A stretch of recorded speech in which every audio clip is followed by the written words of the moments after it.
They said the walls of Kansala would never fall. For centuries, the Mandinka Empire had stood proud, its people fierce, its leaders unshaken. But that night, when the drums stopped and silence spread through the land, no one could have imagined what was coming. It was not an army of thousands that doomed Kansala, it was the pride of its own heart. Long before the first gun was fired, rumors had already begun to whisper through the streets. The king, proud and unyielding, had refused an offer of peace from the enemy that surrounded them. He believed his people were destined to rule forever and that no outsider could ever shatter their might. Yet in the quiet corners of the city, fear crept in like smoke through cracks. Women hushed their children, elders prayed under their breath, and the young warriors sharpened their blades not out of courage but desperation. As the sun sank behind the great walls, the air thickened.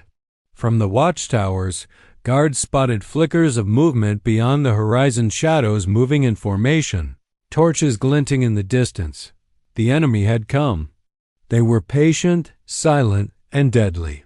For weeks, they had encircled Kansala, cutting off food and water, waiting for the empire's strength to fade from within. Inside the city, the king gathered his council.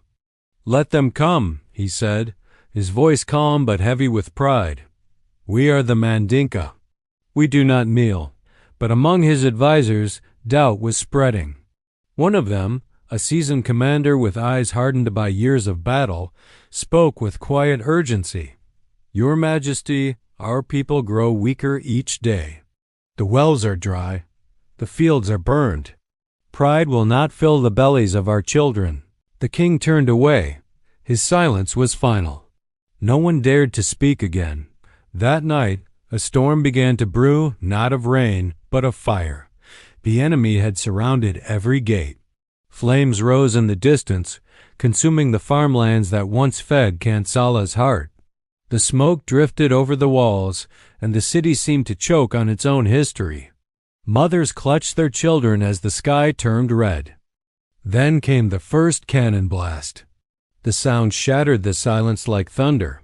Stones trembled, walls cracked, and the air filled with screams. Warriors rushed to the gates, shouting the ancient war cry of the Mandinka. For every enemy that fell, two more appeared. They fought with everything they had: spears, swords, even bare hands. But as the hours dragged on, exhaustion began to gnaw at them. The streets ran with dust and sweat. Houses collapsed under the weight of falling fire. Still, the king refused to surrender.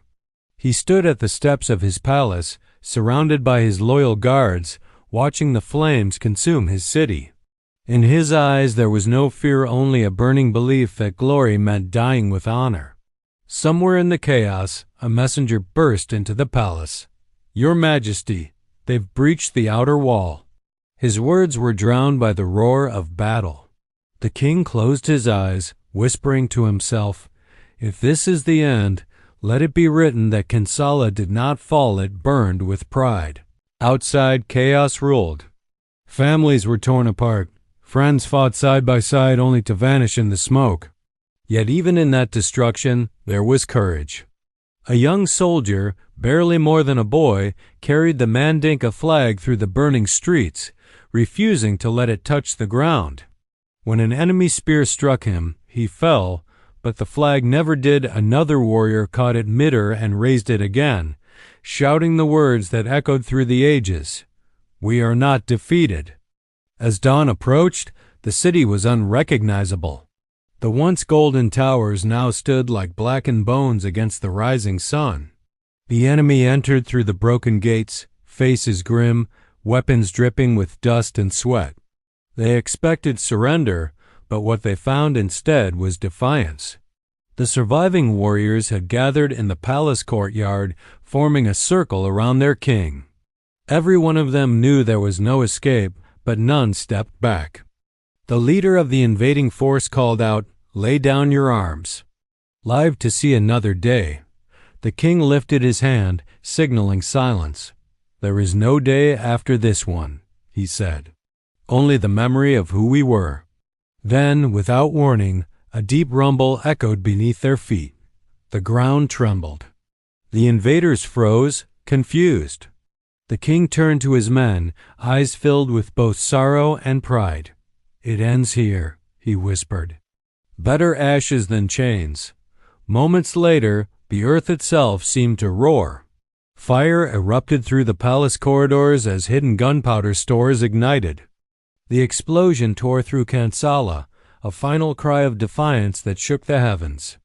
The invaders fell back in shock, the smoke rising like a ghost over what was once an empire. When the dust settled, silence returned. The city was gone, its people, its rulers, its pride all consumed in one final act of defiance. But legends are not buried easily. Across the lands, the story of Kansala spread like a sacred fire, of a people who chose honor over surrender, of a king who burned his empire rather than let it bow. And though the empire crumbled overnight, the spirit of its people lived on in whispers, songs, and the hearts of those who still believe that some defeats are victories in disguise. If you want to know what happened after the flames died, what the survivors carried, what the world learned from Kansala's fall, when the smoke finally cleared, Kansala was no longer a city. It was a scar upon the earth. The once proud capital of the Mandinka Empire had vanished under ashes, but the echoes of its fall refused to die. Survivors wandered through the charred remains, silent and hollow-eyed. Among them was a young storyteller named Sira, who had seen the flames consume her home and yet lived to remember every sound, every scream, every heartbeat that thundered through that night. Sira did not see herself as a survivor. She saw herself as a witness.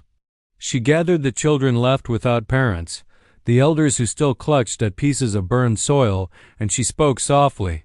"They tried to bury us, but we were seeds."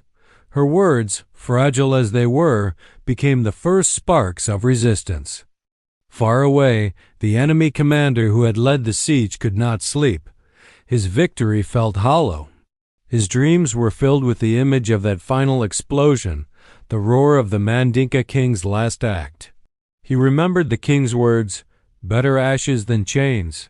Those words had not left his mind since the day the fire devoured Kansala. In the silence of his tent, he whispered to himself, "We may have taken their city, but we could not conquer their spirit." Weeks passed. The ruins cooled, but whispers began to rise once more, not of fear this time, but of faith. Villages beyond Kansala's reach began to sing old songs again, songs that spoke of courage, unity, and defiance. From one settlement to another, the legend of the fallen city grew. People said the fire of Kansala had burned so fiercely that even the sky turned red in mourning. They said the ancestors themselves had come to carry the souls of the brave into eternity. Sira traveled from village to village, carrying a single wooden staff carved with symbols of the empire. Wherever she went, people gathered around her. They listened to her tell the story of the final night, not as a tragedy, but as a lesson. "They thought they ended us," she would say, "but they only gave our story a voice." Her words reached the ears of a young leader named Fadaka, a warrior who had escaped the siege before the final fire. Haunted by guilt for leaving his comrades behind, Fadaka had hidden in the forests for weeks, tormented by the sound of that final blast echoing in his mind. When he heard Sira's voice among the villagers, he came forward, silent at first, then kneeling before her. "I left them," he confessed. "I should have burned with them." Sira placed a hand on his shoulder. "No," she said. "You lived so the world would remember. The fire chose you to carry what they could not." That moment changed everything. Under Sira's words and Fadaka's courage, scattered survivors began to unite once more.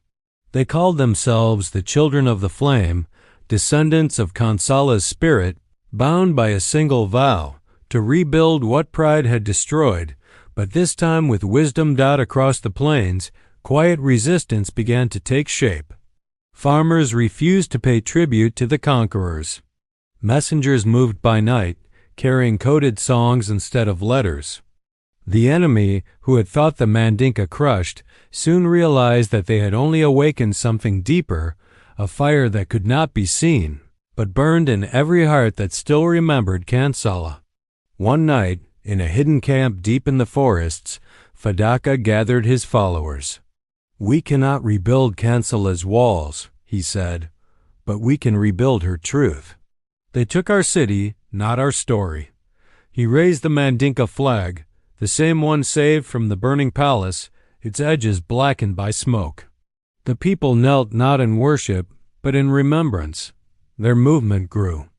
Villages once silent now hummed with purpose. Trade routes that had gone cold began to reopen under the children of the flame. They didn't fight with armies. They fought with unity, stories, and courage. And at the center of it all was Sira, whose words became the soul of a nation reborn. But history, as it often does, had one final test to give. The invaders, realizing that Kansala's legacy was rising again, sent another force to crush the growing rebellion. When the new army approached, Fadaka did not run. He gathered his people and said, "We do not need walls to stand. We only need hearts that do not bow." The invaders marched, expecting fear. What they met instead was a sea of people, farmers, traders, elders, and children, standing shoulder to shoulder. No weapons, no fortresses, only resolve. When the commander ordered his men to advance, they hesitated. Something in the faces before them reminded them of that night: the fire, the explosion, the words of the king. And then, from among the crowd, Sira stepped forward. Her voice cut through the silence like lightning. "You can burn our homes," she said, "but you will never burn what lives in us." For the first time, the invaders lowered their weapons. Not because they were defeated by force, but because they saw what Kansala had truly built, not an empire of walls, but an empire of will. That night, under the stars, the people of the fallen city stood together. Fadaka looked toward the sky, where the smoke once rose, and said softly, "The empire did not crumble. It transformed." Generations later, the story of Kansala became more than history. It became heritage. Children grew up hearing of the night when pride met fire, when courage rose from ashes, and when a people discovered that true strength isn't in how high a city stands, but in how deeply its spirit endures. And so, when the drums of remembrance beat each year, the people gather not to mourn Kansala, but to celebrate it. They sing the song Sira once taught them, a song that begins softly, with sorrow, and ends like thunder, with hope. Empires may fall, but hearts remember. We are Kansala, unbroken forever.